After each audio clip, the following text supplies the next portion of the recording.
Good morning, good morning. Hindi naman magandang ating panahon. Makulimlim na naman. Gawa siguro ng bagyo. Ayan o. Mga ambon-ambon. Basa mga sasakyan. Kasi nga umambon na naman. Mula na naman gawa ng bagyong Berbena. Berbena ba yun? Lakani, nagpaambon ka ni. Sipunin ka niyan, ubuhin ka, yari ka niyan. Panibagong araw, panibagong vlog po. Pero panibagong vlog. Naalala ko yung aking binaabad na itlog pala. Ano bang 25? So 23 days na siyang nakababad. Pwede na ito hangiin at ilaga. Kunin ko lang mga kawardo. Kunin ko siya.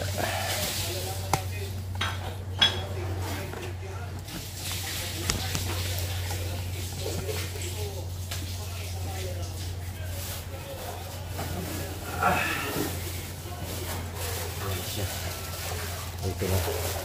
Ilalaga ko na ito. Yun. Yan na sila mga kawardo. Ayan o. Alright.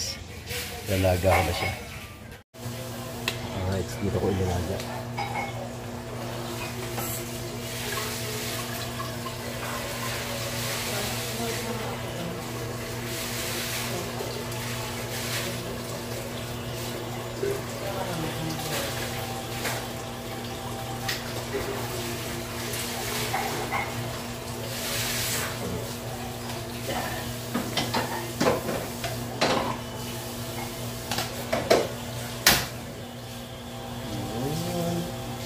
Laga na natin. Ano na lang ito eh.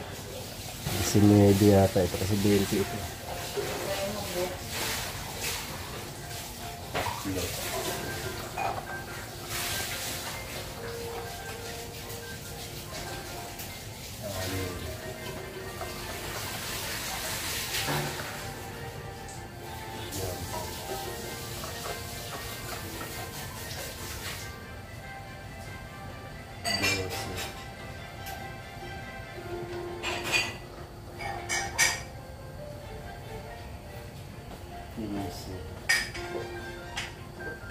Ba?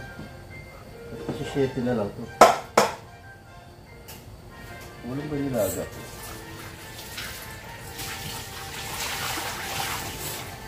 Alam po 20 yan eh. Bakit 18 lang pala yun? 18 lang.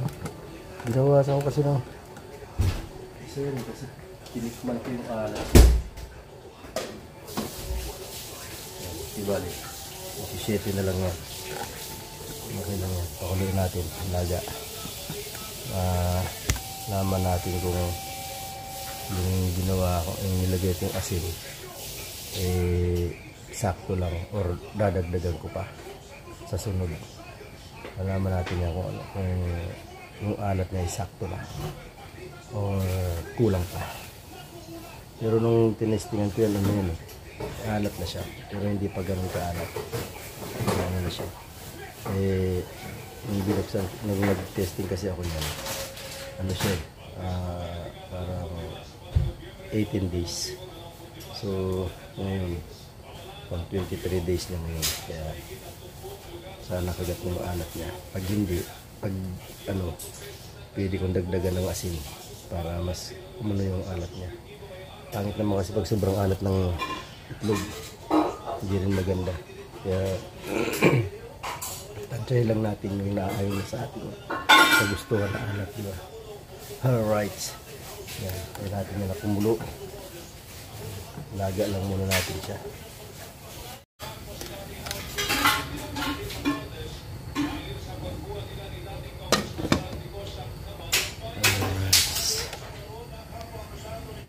Ayan na mga kawardo. Kumukulo na.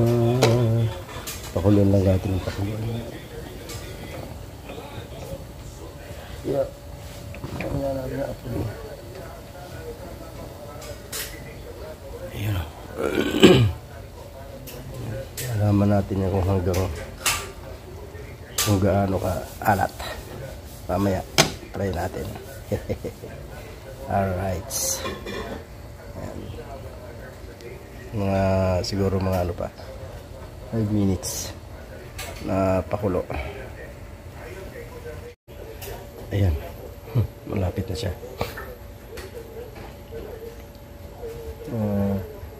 Ano lang. Tama-tama. Papatayin ko na bago ako maghatid sa mga bata sa school. Alright. Kumukulo. Mamaya malalaman ka na kung ano lasa mo. Alright. Tikman na natin yan mamaya.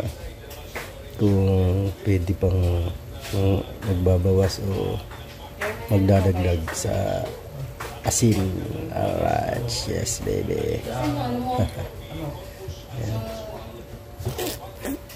Ganda na yung mga ano ko. Natid ko lang sa school. Ayan. Okay, pwede na yan. Natid ko muna yung mga bata. Tama yung pagbalik ko. Okay. A few moments later. Yun, nakatid na ako sa mga bata. Ngayon, ililipat ko na ito. Ngayon ko na. Ang inan natin. Alright. Dito.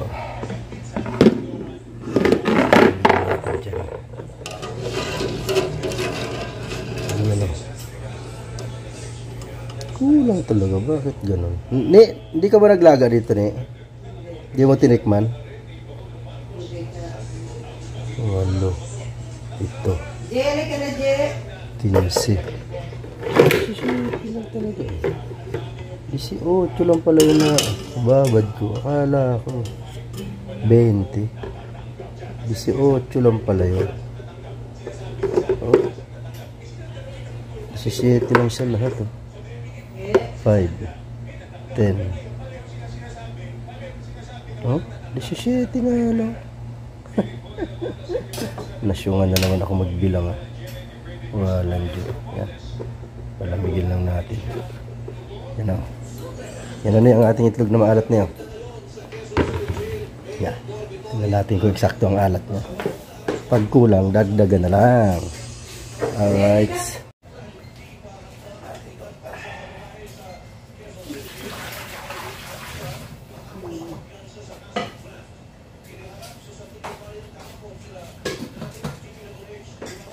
Order pala ang tindahan. Bigas pa tayo? Bigas.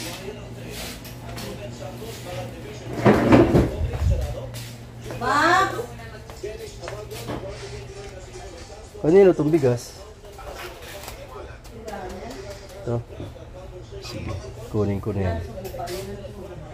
At wala ng bigas ang tindahan. Wala na silang bigas. Yan ako muna ang order ng tindahan. Yun lang nga. Ito na ang ating itlog na ginawa. Ayan, salted egg. So, tikman natin. Kung siya ba ay maalat.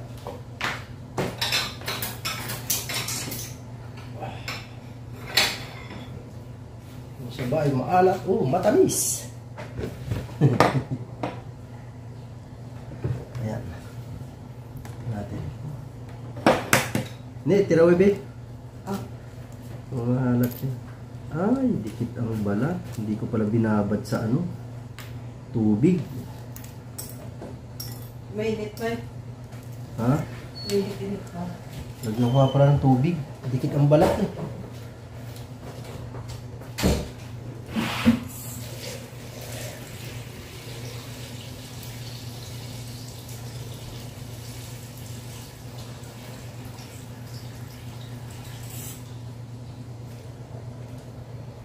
Pagkasungaw dapat pala binabad ko sa tubig.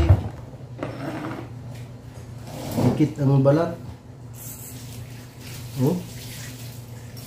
Yun lang. Ibali. Subok pa lang naman ito. Ginawa ko na ito. Subok pa lang siya. So, nasa ano pa tayo, nasa process pa tayo na hinuhuli natin yung tamang alat. Pag nahuli natin yung tamang alat, makakuha na natin na kung paano ba hindi didikit yung balat. Tikman ko nga.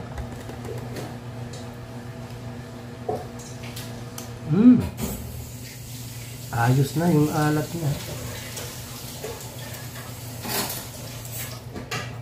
Baka alangan, di ba? Ha? Nalaga. Hindi. Ano na yung buo na. Kasi. Tiyan mo na eh. Ano? Ano na yung alat? Dahil okay na yung alat niya eh. Mama. Yung kulay yellow na.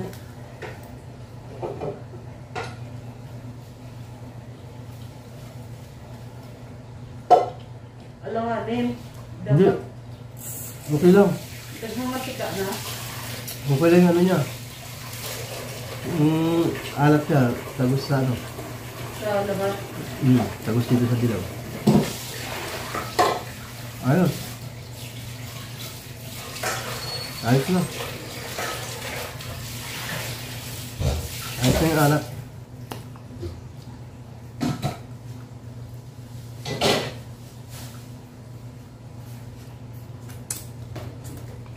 Ayos ng alat niya. Yung ano na lang. Yung dito. Sa ano. Kasi dikit yung balat. Pag tinanggal mo. Diba? Ang ano. Ang itlog na maalat eh. Pag tinanggal mo, yung balat hindi naman siya dikit. Ito dikit eh. Nakakalimutan kong ibabad sa tubig pala. Pinalamig ko lang. Nang wala tubig. Yan, okay na siya. So, pwede uli akong gumawa. Kasi ito, 18 lang eh. Mahilig pa naman ako sa ganito, tug na maalat. Kaya, gagawa uli ako. Diba?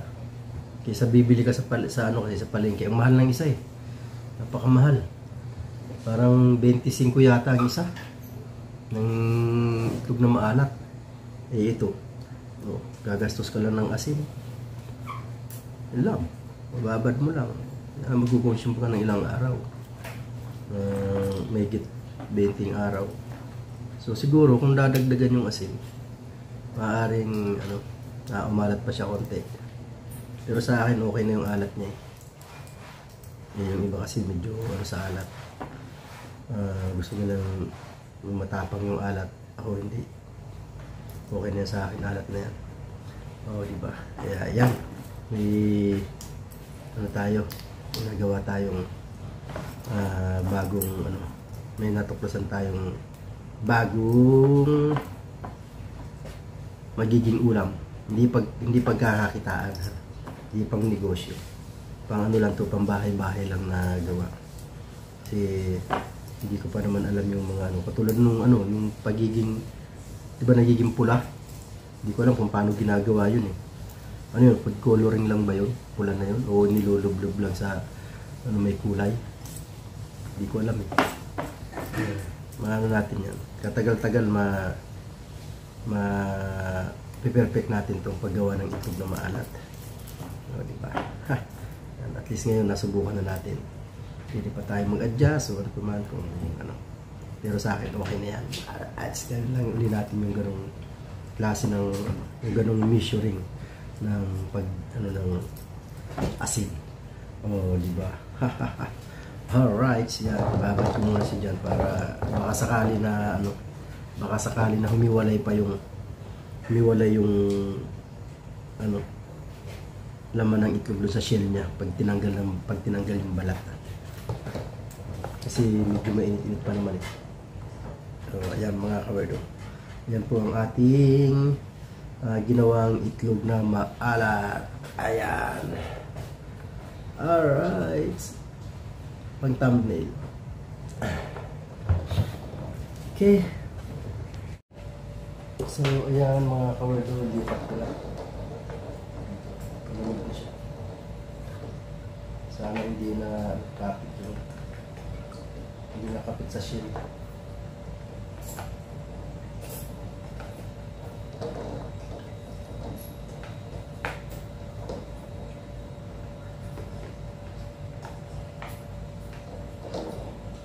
Ito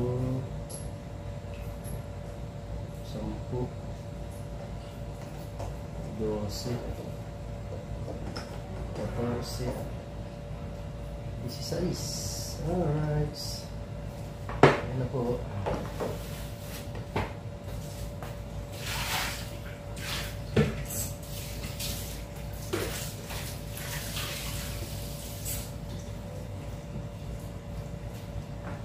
Ayan na. Ang ating salted eggs. Alright. Ayan mga kawerdo. Salamat sa inyong lahat dyan. Sa inyong nasama suporta sa ating YouTube channel. Thank you talaga. Thank you. Yan, hanggang dito na lang po muna ang ating pagbablog. I love you all. Ingat po ang lahat sa mga kapatid natin dyan sa ibayang dagat. Ingat po kayo palagi. Yan, maraming salamat sa inyong suporta. Yan, I love you all. God bless us all. Bye bye.